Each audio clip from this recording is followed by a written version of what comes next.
All right, so I just got out of the museum, and there's going to be a huge photo dump because I took a lot of photos, and I'm like, my phone is like half dead because I took so many photos. But I'm outside the grounds now, and I'm going to see all these tanks here that are outside, and he was just an impressive man.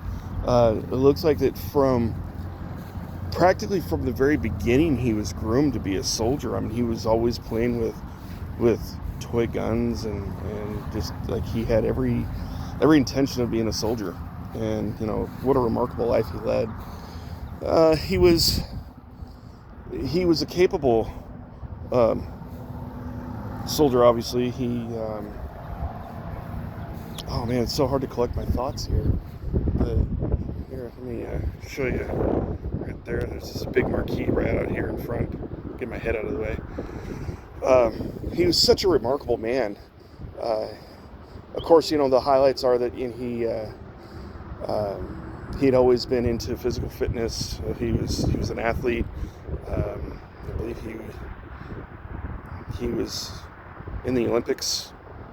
I can't remember. It's just so much information overload there. But he was at West Point. He was a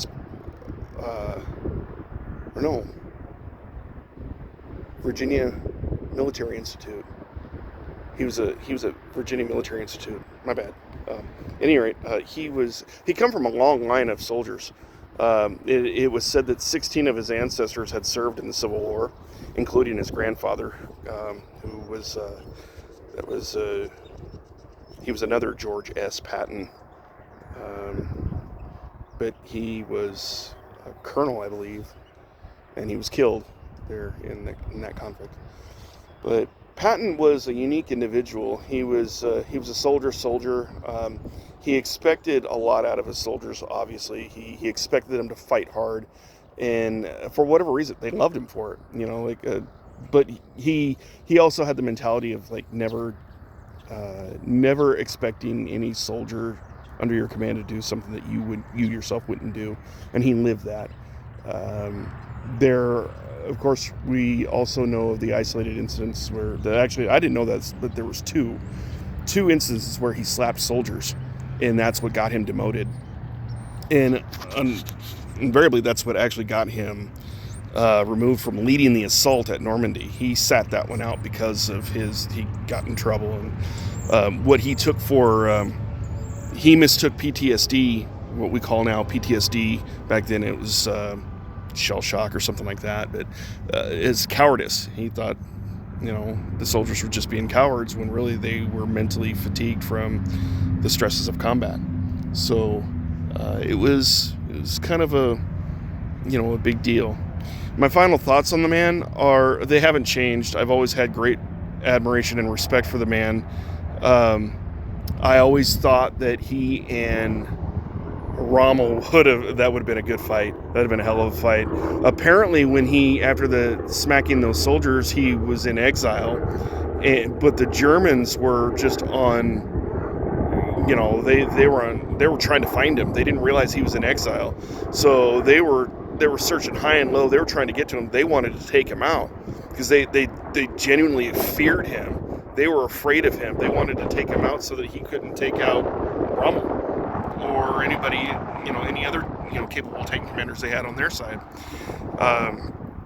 Went through and saw about the accident. He was, and I knew this about him, that he was involved in a car accident there after the war.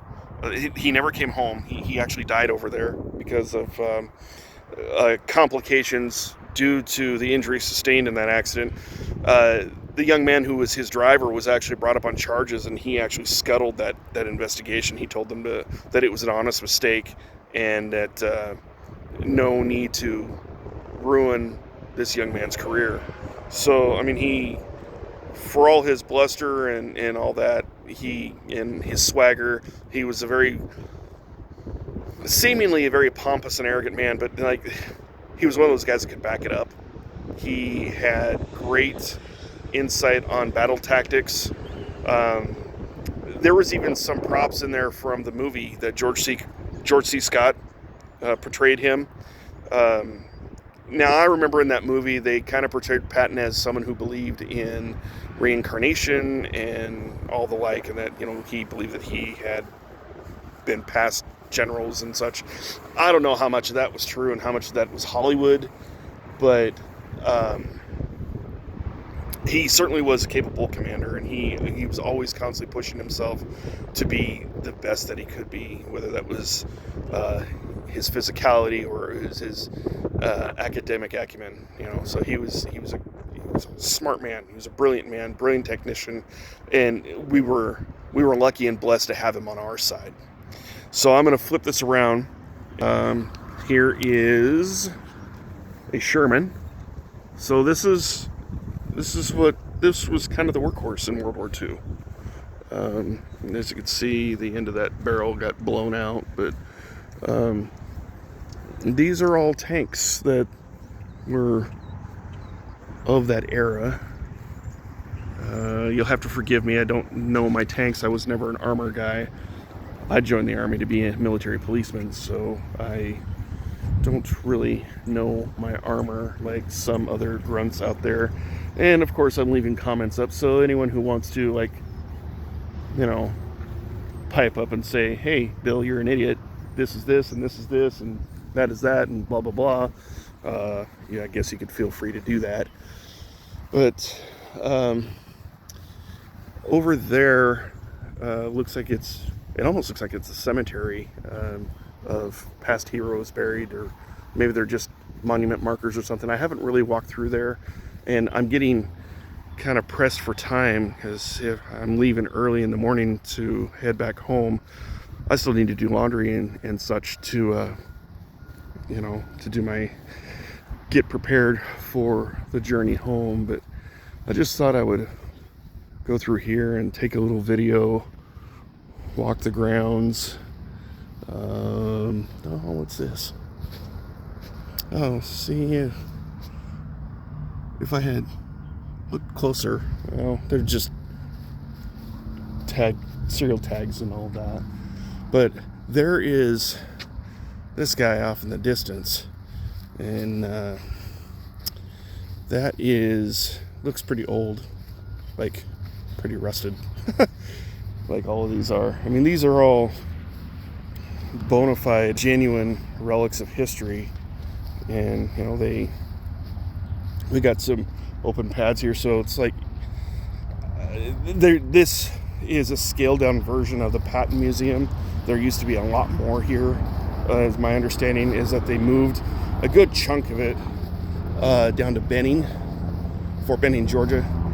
And so this is just kind of what's left here because, the armor school started here. He developed a lot of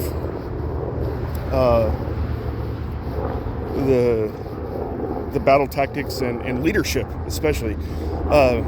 There's a big leadership. It's talking a lot about leadership and the leadership of the leaders. And so there's other things in there like Vietnam and the Iraq War and all that. And the big thing there is they're showing that the legacy that he left was what they, these leaders of those conflicts were a direct result of his leadership there. So I'm going to flip this around. Is the M3A5 medium tank. I think I've used one of these in World of Tanks. I know I've used some medium tanks. I've used some Shermans and such in that game, and I'm not very good at it. For a guy who is kind of a grunt, really.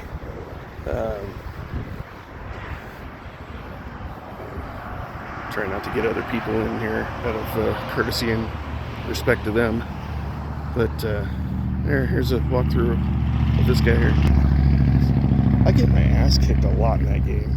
Like, I found that I play World of Warships, and I hold my own a lot better in that game than I do World of Tanks, and I don't know why. You would think that a land lover like myself would do better on the land, but you know, I do like first-person shooters. But for whatever reason, man, World of Tanks, like, y'all are just that good. You kick my ass all the time. So I get grilled pretty good there on World of Warships, I suppose. But those are fun games. But I'm digressing. So the Patton Museum here in Fort Knox, Kentucky, is an amazing experience. And to think that, like, this is half the museum, because again, like I said, there's more down at Benning. I can only imagine what else is down there too. But yeah, it was inspiring, really, just to see what kind of a man he really was, and just the interesting life that he led. So if you ever get down to Fort Knox, Kentucky, it's outside of a city called Radcliffe, which is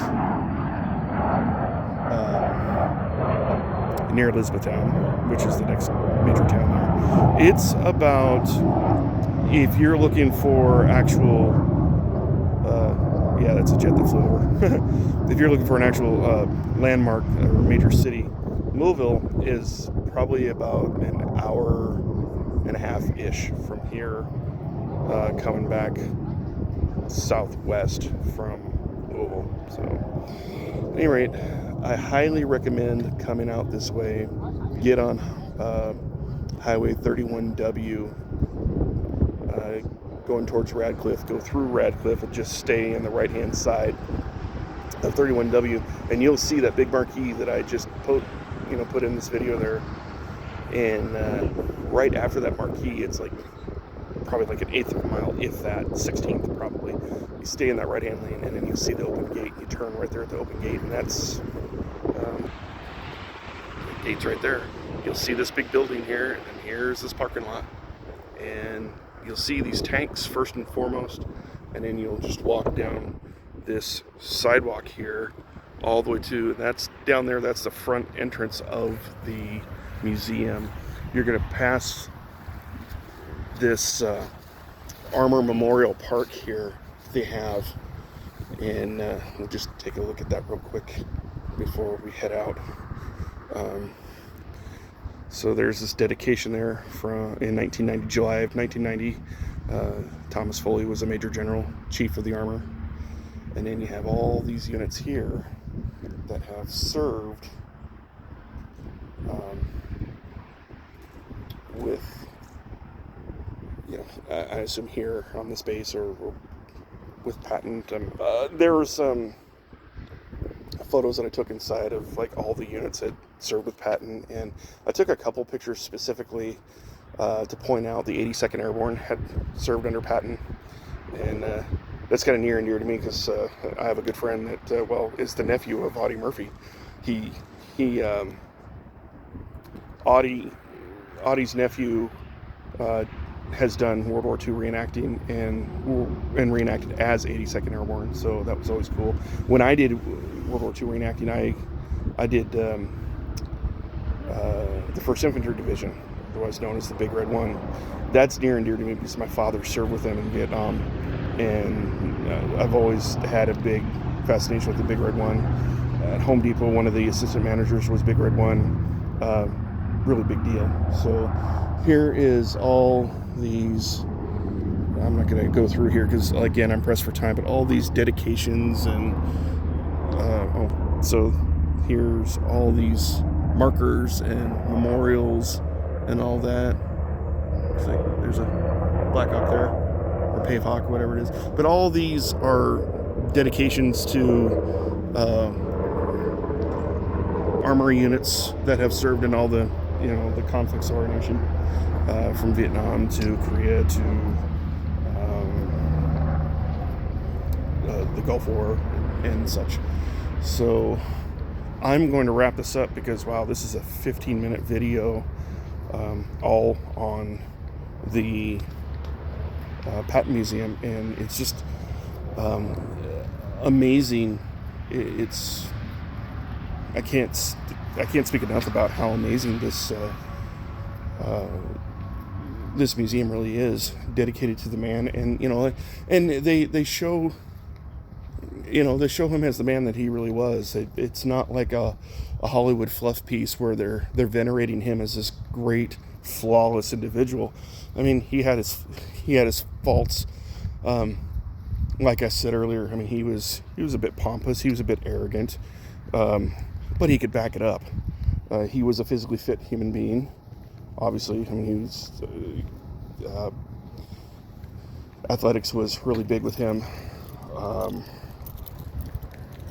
And just intelligence. He was an intelligent man, and he encouraged that. He exhibited that, strength and intelligence. And it is quite possible that you can have both. You can be both smart and strong. And he was definitely a shining example of that. And I had